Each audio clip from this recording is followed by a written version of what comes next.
Papa est mort. Tout cet héritage que j'ai donné, que j'ai rendu. Diana et Morales, des amis de mon père.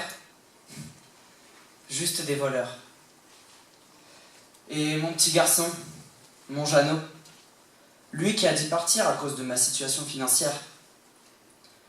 Je ferai tout pour mon Jeannot, pour survivre, pour vivre. Ma vie n'est qu'une ombre, et une ombre envahissante. Du suspense, une histoire de disparition, c'est ce qu'on appelle un roman policier. Et ça tombe bien, car aujourd'hui je vais vous parler de Judex 1, écrit par Arthur Berned en 1917. Tout d'abord, il faut savoir que Judex est un ciné-roman, c'est-à-dire que c'est un roman découpé en épisodes, un peu comme les scènes au théâtre.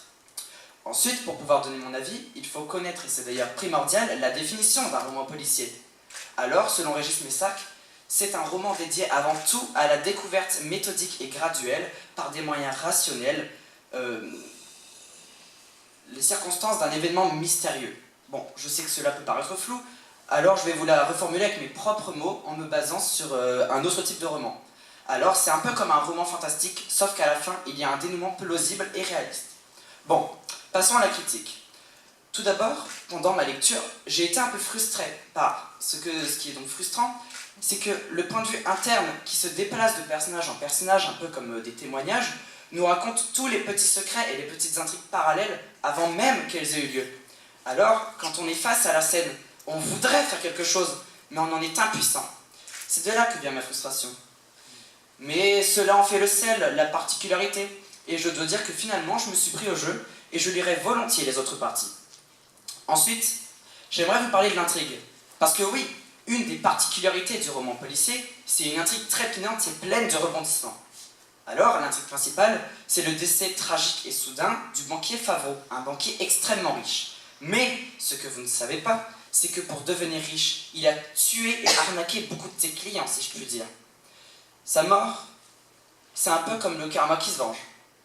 Bon, reprenons. Mais alors, qui l'a tué ? Je vais vous le dire. Eh bien, c'est un prénommé Judex. Judex.